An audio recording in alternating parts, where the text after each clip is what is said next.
This episode of the Gamerheads Podcast is brought to you by Seven Bridges Premium Gourmet Yum Yum Sauce. Enhance every bite with our savory blends of flavors, perfect for meats, vegetables, and crispy treats. Whether you're dipping, drizzling, marinating, grilling, roasting, or snacking, Seven Bridges Yum Yum Sauce takes your culinary experience to the next level. Get yours today and make every meal a gourmet delight.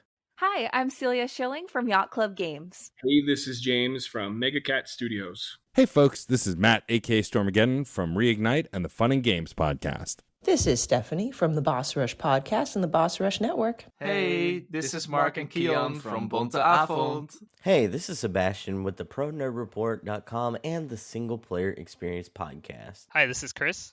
Mike. And Garrett from Daylight Basement Studio. Hey, this is Baron J67 from Level 1 Gaming. Hi, I'm Jacob McCourt from the Left Behind Game Club, Crossplay Conversations, and Video Game Trivia. Hey, this is Todd Mitchell from Code Right Play. Salutations, this is Mike Carroll from Stroll Art. Hey, this is Jeff Moonen from Fun and Games Podcast. What's good, y'all? This is Adam from Respawn Aimfire. Hey, this is Patrick from the Backlog Odyssey. Hey, this is Rune from Runic Codes. Hi, this is Andrew from Spalato Bros. Hi, everyone. Jill Grote here from the Indie Informer. Hello, this is the Crypt Master, and you're listening to Roger Reichardt. You're listening to Roger on the Gamerheads Podcast. And welcome to another episode of the Gamerheads Podcast. My name is Roger. This week, I have a very special guest with me. I have the president of Vyersoft, Matthew Conn. Matt, thank you so much for joining me this week on the show. Thank you so much. It's an honor to be here. Pleasure to meet you, Roger. Yeah. So we're going to be talking about your new AR game, which I got to review and I loved. Listeners, if you haven't had a chance, go check out the review. We're going to be talking about Exercise Your Demons. But before we get into that, Matt, why don't you tell us about yourself? Can you tell us a little bit about your role and how did you get into gaming? Sure. Yeah. So I'm the president of Vyersoft. So I run this little game studio based out of Puerto Rico. Moved here about 3 years ago from San Francisco and have been really getting into VR and the entire kind of mixed reality space over the last few years. And so, yeah, we started about 3 years ago with this studio publishing a VR title called God of Riffs, which is a heavy metal kind of Beat Saber-like game. And it was from that experience that we learned kind of what it was like to publish for VR. And that gave us the confidence to do something a little bit bigger with Exercise Your Demons. Yeah. Previously, I was making games in San Francisco. I made a game called Read Only Memories, as well as I was the lead producer on the latest Toe Jam and Earl game. Okay. And I got into the game industry because I used to run gamer events in San Francisco, and eventually I made a gaming convention kind of from those gaming events. We did that for a couple of years, and that was sort of how I got into starting to make games. Wow. That's awesome. I know both of those games, by the way, that you worked on before. So that's awesome. So we're going to be talking about your new title, Exercise Your Demons. It's an AR game and it's exercising and there's demons in it. But I don't need to talk about it. Why don't you tell us what the premise is of this game? Sure. So the whole idea behind Exercise Your Demons is that you are going to do an exercise or something. You find this book of exercise, this magazine of exercises, and inside of it is a pact to become a stronger, better you. But it turns out that the magazine was a mimic, and it's actually the mimic of the Demonomicon, which is an ancient evil demon Necronomicon. And basically, you've now signed this pact that opens a portal from the netherworld to the human world, which sets the setting for the game, where you're going to be battling demons going from the netherworld and entering into your home, whether your living room or wherever you're playing the game. And that sort of sets the kind of vibe for the game. You're going to be, hanging out and fighting demons that come through an AR portal. Now, not all demons want to invade Earth. There's actually some that are actually quite infatuated with human culture. And you're going to be, and those are kind of your helpers during the game, your trainers. So we have Zephyr and Ash and Frun, and you get to meet the people who run this infernal gym that are they're a little bit younger, they're a little bit more tolerant of humans. They haven't been brainwashed by the kind of demon culture. and they want to help you get fit and hopefully sign you to be a customer and help repel some of this old doomer thinking. I like that doomers instead of boomers, right? I did not expect this game to be as funny as it was, because when I got to play it at PAX, I mean, there wasn't any of the story behind it, right? It was just, hey, let's give it a whirl, try to see if you can beat a score. And then when I put on the headset and it I said, oh, we need you to sign this legal document here, and you sign it, and then it starts laughing at me, and I just thought that was really brilliant and just really fun. And then, when he's like, oh, you signed your soul away, now you're mine, and now we're going to bring these demons in. And it was just great. And I loved the fact that Fruin came out and he was like, oh, that's my great grandfather that you this is thousands of years later. Like, yeah, I opened up a gym in the place, trying to make money. I just really loved the humor in the game. So kudos to you and your team for doing that. I think that was great. Thanks. I really appreciate that. I think that what we really were trying to do, and I mean, a lot of that is due to our really amazing writers, Amy and Gina, who were kind of the lead writers on this project. But, I think most exercise and fitness titles don't have a story or a world. And, I don't know about you, but like, I can't just watch an action movie. I need to know what the stakes are. I need to know why it matters. I don't care how cool the moves are. Maybe that's not a one-to-one comparison, but for me, just exercising and fitness doesn't do it for me. I really want to be able to get excited about the story or the world or why I'm getting engaged in it. When we started working on this game, I had fond memories of an old Konami arcade machine called Police 911, where you have to kind of duck. There's different mocap sensors on the machine, and you have to duck and weave to try to get away from bullets, and then you're hopping up. And I remember as a young man playing that, when I watch a movie or something. And I'd be like, wow, I haven't, engaged my core or my legs like that. And I'm sore after doing that. And I was just having an amazing time. Yeah. So, our whole goal was how do we make this something that doesn't really feel like exercise and is just a fun combat thing that will also get you to move around and get physical. Yeah, I love that. So how did you approach, because one of my favorite things in this game is the design and the visuals. I think the visuals and the animation are just absolutely gorgeous. You guys did an amazing job. It is just really beautiful. How did you approach the designing the visuals and animation with the game to work well with a fitness game, and what were some of the challenges with that? Sure. So, I'm not the artist, so I can only speak to some of it. But, I think one of the biggest things that we learned from making our original VR game, God of Rifts, is how important it is to be performant with your models. And so from the onset of this game, we decided we were going to make these kind of lower poly count, kind of more kind of old school gamey kind of characters, and very distinct, very visually distinct. So using stuff like cell shading a bit to make it feel very visual, but while also not actually using a lot of draw calls or making it something that's going to use up a lot of processing power. And so I think that, it's this isn't a one-to-one thing again, but, with Silent Hill, they were able to, in the original one, use the limitations of the platform to its advantage, right? And build an arena, a atmosphere around the draw call limits.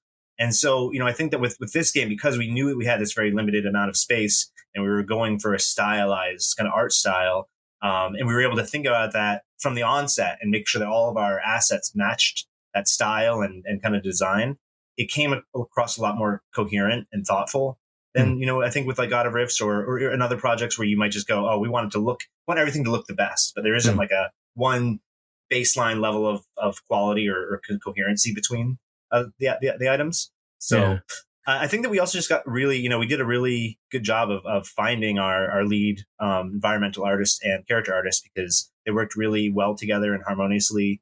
And I think they had both had very, both great artists, but also have really, I think, good creative, inner children that help them kind of come up with these wacky designs. Nice.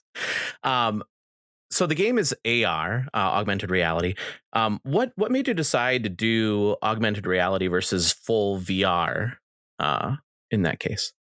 Yeah. I there's a few reasons. I think the initial reason was curiosity. I'm always curious to try out new technologies and to understand where we can find value in them and try something new. I think that with a lot of kind of traditional gaming mediums, it's very oversaturated. And so if I can create something that's in a brand new field, it's an opportunity to, try new things, see what works, what doesn't, and hopefully get, support from early adopters. So that was kind of the initial thought process behind it.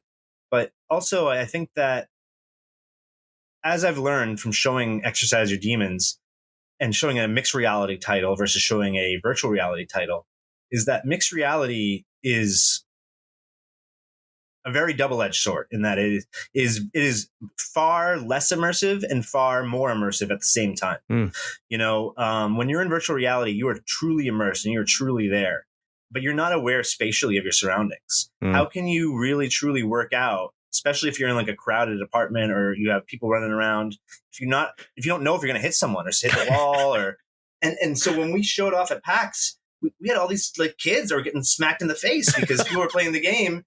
And then like someone's like swinging their hand and then they smack someone. And then it's like, that didn't happen at all with Exercise Your Demons because people have a spatial awareness of like the space around them. There's only a few things around them. So people are like, okay, cool. I know where I am. I know what I'm doing with my hands. And so they can, I think, be more immersed fully in the experience. But they're less immersed because they're not in that world. They are still in the real world. That being said, we had multiple young people, like kids that were like under 13, who, when they tried AR and the enemies are coming at them, it like activated something primal and visceral where they were terrified, even though this game is supposed to be like a comedic, silly game. And so I do think that there's also something to the augmented reality, right? Where when you're in a video game, you're like, I'm in a video game. But when I'm playing in augmented reality, there's something that I think is more real about Ash and hanging out with you and being your partner in your space than having a character on a flat screen. So I think that spatiality is fascinating and something totally different that you don't get with VR. I mean, you still do, I guess, get the spatiality, but you don't get that immersion, that the crossing of realities, and it's just so bizarre. And I think that we still are on we're not even out of the first inning of like AR and what it's going to be. So it's just fascinating exploring it. Yeah. I appreciated it because of the fact what you just said was the spatial recognition. I wasn't punching walls. There are times where I have bloodied my knuckles against walls because I'm like, oops, I didn't realize I moved so far one way or whatever, and it was cool too, because I do like the fact that, this idea that there's this portal that comes into our world. Right. And I think that really plays really well into it, as well as these demons come in and they're like standing around you. That was just really genius. So I really loved that. Thanks. I'm hoping that there can be more standardization of some of these tools in the future, because, I think that depending on what kind of room you have, it can either look really good or really bad, because we don't really yet have the technology to go, oh, well, that's where your closet is. So the character is going to like be smart about where it decides to do it. And I think that we're still learning as a community, like what not to do. I still remember I was hanging out with someone at E3 a decade ago, and they went to go play the Resident Evil 7 VR demo for PlayStation. And that was, the thing where you fight this, or someone like picks you up and like tosses you down, and, it made everyone like throw up afterwards, right? Because they didn't know back then you're not allowed to do that with players, right? In VR. Yeah. I think in that same way, people don't even know, like, we don't even know what kind of games or experiences. I don't even know what people want to buy. I don't even know what I want to buy yet in AR. I buy all these different games experiences. And I love playing with Figment, or I love playing with like the roller coaster thing in MR, but it still feels so version 1 that I don't know what's going to stick, what the narrative is meta of it's going to be. Yeah. So it's just really fascinating, exploring all that. Yeah. One of the things too that I really love about this game is the progression system. Can you talk a little bit about how that progression system works and keeping players motivated to come back? Sure. Yeah. So, I think that one of the ways that we, I was alluding to before in terms of other fitness games, I think that, or fitness experiences, the goal is to get fit and feel healthy. And that is what we want, people to get out of this. But I'm a type A gamer. I need I need that feedback of like I'm advancing my level with something, or getting good feedback. And so one of the ways that we thought we could help get people to keep on working out with this game, and getting their kind of cardio in, is that as you play the game, you'll earn gifts that you can give to the trainers, and as you give the gifts to the trainers, the more that they will like you. It's very based on the Persona series, where you have these, or Neon White, where you give the gifts and then you advance your relationship, and as you advance your relationship, you have cutscenes with them to learn more about their life and their story. We're still, and I think we're going to probably do some rebalancing based on the players' feedback of how much you need to play where you can kind of see the full story. But our hope is, that like I've had a lot of success in the past with being a storyteller as opposed to being a game developer. So more, like with Read Only Memories. And so my hope is that with these characters, we made them in a way where they're, very fully fleshed out, odd characters that you want to see their storylines progress, and you want to learn, what's happening in their lives. And, in a way, hopefully you'll not fall in love with them, but you'll fall in love with the characters that you'll want to, see their stories through, and that will keep you working out. Yeah. Yeah. And you also do have, what I thought was cool too, is you have daily quest and weekly quest and also leaderboards too. Which is, that's pretty standard, but still like have all of that and the story elements. I mean, I thought that was really well done with mixing all that together. Thanks. We're going to try to add, more depth to the leaderboards and some of those social features. I think that, we made this game in the first version of this in just about a year of time. Wow. So, I think that because we were really trying to, line this up with the MetaQuest 3S launch, that a lot of the features that, we're still going to be working on polish. Like this is not something where we've released the game and now we're done. We have a lot more kind of features and things that we just weren't able to get in V1. And so I think that, we're going to really work on figuring out ways to make the leaderboard more competitive. You can challenge friends, scores, things like that. So that way, there's just more reason and incentive to keep coming back and get, that positive feedback that Duolingo is so good at getting you to do things. Yeah. You mentioned before your previous game, the God of Rifts. What did you learn in developing that game that you applied to exercise your demons? Yeah, well, I think that one of the fascinating things about, making games is, and this is something that's happened to me now 3 times, and thankfully now with Exercise Your Demons, I didn't make the same mistake. Is that, when you're making games, your PC is usually a lot stronger than consoles. And so you should always be making sure that when you make a game that you test it on the lowest performing console possible before you think that the game is done. Because with God of Rifts, there was probably almost a year of work that went into the game after the first version of the game was done, mostly just getting it to work on the Quest 1 and 2, because it was being built, for PC VR, and we weren't thinking about frame rate. We were just kind of like, oh, well, it works fine on our PCs, right? And you don't realize, okay, we got to cut this. This thing is like taking like 8,000% of RAM. Same with Read Only Memories and Toe Jam and Earl. You build a game like Toe Jam and Earl for 4 players on PC, works fine. There's a data leak. There's a memory leak, but you don't notice it because it would take over 30 hours before the game would crash, right? Yeah, so in a game, you'd be like, no one's going to play that much, right? On the Switch, it was like 30 minutes for the game would crash.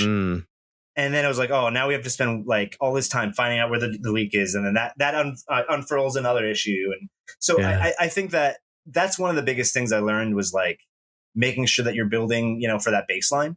Yeah. Thankfully, we're no longer having to build for the Quest 1. And surprisingly, the game is actually more performant on the Quest 2 because the Quest 2 doesn't have to use as much, I think, processing power for the mixed reality stuff. So it actually performs a little bit better. But yeah, I think that's one of the biggest things is like thinking about that stuff. And especially in VR where, you need your frame rates to stay high. Read Only Memories, the game is like it's a text-based adventure, right? The game could drop, no one would even know. But, when you're in VR, if that frame rate drops too low, not only will Meta not let you like publish the game, but people get sick and it makes a really bad experience. Yeah. And I played this on the Quest 2. I should clarify. So, I did not get any motion sickness at all, which is good because the last couple of games I've been playing in VR has got me pretty sick. So I was really pleasantly surprised. Not surprised, but just pleasantly happy, I guess, that the fact that I didn't get motion sickness in this game. So, that was nice. So one of the things I think that I've realized in talking to people is that I think that VR as an industry would probably have taken off much faster if MR would had been introduced first. Because, when you're in MR, you're not doing this like virtual locomotion. Like if you're like, oh, I can look around my space or things are around me, but they're spatially anchored, right? Yeah. And so you're not going to get sick because your brain doesn't get confused. Yeah. But when you're in a VR game and you're like, oh, I'm jumping off of this mountain, but you're not actually jumping. You're just telling your characters, but your brain thinks that you're jumping. Yeah. That's when your inner ear gets all like discombobulated. So I think the great thing about mixed reality, and especially with games like us where, you're stationary and things are coming at you, is that people aren't going to get sick, with our game. And I know that for a lot of people, when I talk to them about our game or, we made a VR game, they go, oh, I don't want to play VR. I get sick when I play it.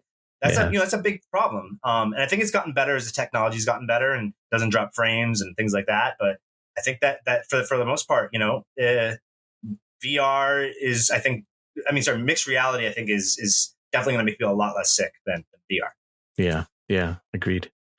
What do you hope players take away from their experience with Exercise Your Demons? I think that I grew up as a very, and even now, I'm not the most exercise focused person. I like to play games. I'm a gamer, and I just never have been like a workout person. And honestly, like I have bad memories from like high school and elementary school of like being the nerdy kid and not being able to perform. Right. Me too. And so, I think there's probably, for a lot of people, they have that. And I think that, this is the only life that we have to live. And like, if you don't need to be in shape, you don't need to not be physically attractive, but like you need to be getting up and like getting some blood going through you. Like, like that is the lifeblood of staying alive. And so if we can make a game or experience that just gets people moving, even if it's not like the best workout in the world, or it's like, focused on certain things, anything that gets people moving, especially younger people, and making that a part of the routine, I think is important. And so I think our goal with it is like to make something that is not for people who like to work out. And I think that we may have the title was too good to pass up with Exercise Your Demons. But in a lot of ways, we don't want the people to look at this as an exercise game. We really want them to look at this as like, this is a fun game that like when I want to like get some stress out, get moving, hang out with some cool, weird demon people and not, and not necessarily be like, oh, I have to get into gym mode, which I think can be very overwhelming for some. Yeah. No, I that's what I love about this game. Because I am very much like you. I don't go to the gym because that's just not who I am. I'm a gamer. But I want to work out, but I want to have fun, right? And I don't want it to be boring because I find going to the gym kind of boring, right? But this is fun. I like the fact that I get some workout and have fun at the same time. And yeah, Exercise Your Demons was like one of the best titles I think I've ever seen in a game. So like this, thank you. Really, really great. So well, actually, surprisingly, the title came from I don't know if you're familiar with Job Stoffer.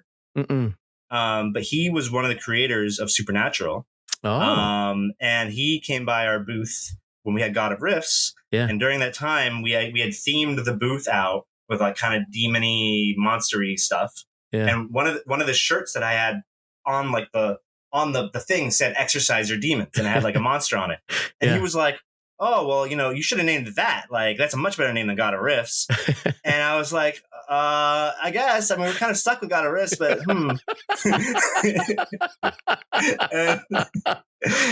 and it just kind of like went from there, where you're like, yeah, that's a good idea. And then we talked to different people. We talked to people at Meta, and they're like, that's a good name.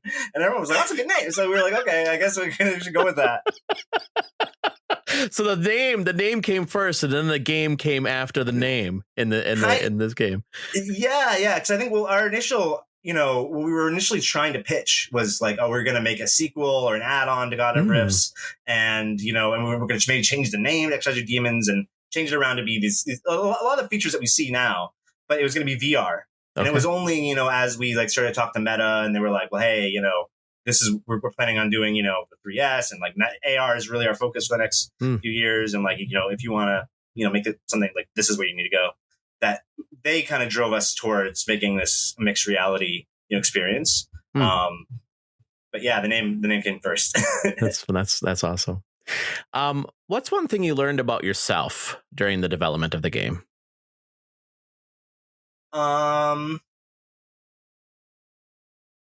Something I learned about myself. I mean, I think that from my work, I thought it was very interesting and challenging to have to figure out how to write the stories for Ash and Zephyr, because there isn't really like a lot of plot, like we have to stay in the gym. So a lot of it has to be based around things that they can kind of tell you about their life or their day, or talk about, things that matter to them. And then you can't base it around, oh, this guy stole this person's thing and we're chasing after them. And like, where the plot can inform the dialogue. So I found that to be really like difficult to like write out, 20 plus dialogues, right? Like that. And so it took a long time to really, I think, get into who the characters are and kind of like do like mental role play of like, how would this characters react to certain things? And I think that was a really fun experience, but it also made me realize how hard it is to write characters that are not just like one dimensional. And if you're going to have a character you're going to hang out with for hours, really, they need to be really interesting and also consistent, so that way you're not just like, oh, look, this is weird. They said this, but now they mean this. So I think that was a good learning experience for me as a writer. But I think in general, I just, I continue to be, I continue to be excited about new technology. And I think that I was surprised at how many people I knew who, I've helped out on some mobile games, or I've helped on some other things that like people might go, that's not a real game, blah, blah, blah. I think that there's a lot of people who still don't see VR and AR as like real things yet, where they go like, basically they say stuff that were like, oh yeah, like, let me know when you get back to making real games. And I was like, okay. And and they say, but maybe that comes off more rude than they meant it. But like, that's basically what they were saying, where they were like, oh, well, I don't play VR. That's not. And so I think that we still have a long way to go as an industry, I think, to show people that this is not just a flavor of the month. This is not just like, hey, check out this new weird like technology that has no meaning, or use. Like VR has been around now for, since the 90s, but even in the current Oculus state of the last decade, there's a lot of really good titles and a lot of really deep, stuff there. It's no longer just, I don't know. Job Simulator was great and stuff, but like I think for a lot of people, that's what they think of VR. It's just Job Simulator, like really basic. I can pick things up, and I think things have really changed a lot. Yeah. Well, Matthew, it was really a pleasure having you on the show. Thank you so much for taking time out of your schedule. Before we head out, can you tell people how they might be able to follow you on social media and how they can follow Vyersoft as well? Sure. Yeah. So you can follow Vyersoft on X or Blue Sky. It's just at Vyersoft. I think it's also the same on Instagram. We also have a Discord, which you can probably find the links and the short links there, or like linktree/Vyersoft. And you can also find me. I'm XXL Soul on X, and I think I'm QOL on Meta Horizon. Okay. And I think, so it's a 3-letter word. So please add me. And we also, we have a Exercise Your Demons World and Horizon World. So I'll be hanging out there sometimes, and you can hang out with Zephyr and Ash in there and hang out with other people. Cool. So, I didn't know that. I'll have to check that out. So it was really fun having you on the show. Matthews, thank you so much again for taking time out of your schedule to meet with me and talk about the game. I love this game. And listeners, if you haven't had a chance, go check out our review on Gamerheadspodcast.com. It's just one of those games that made me smile and got me to work out. And I just think that, anytime that you can get me to get off the couch and actually do something, that's a good time. So nice job, Matthew. Thank you very much. It was an honor to be here. Listeners, thank you so much for giving us a listen. I'll put the links in the show notes so you can go check out the game and follow Matthew and Vyersoft. With that, everyone stay safe and game on. Bye. Bye.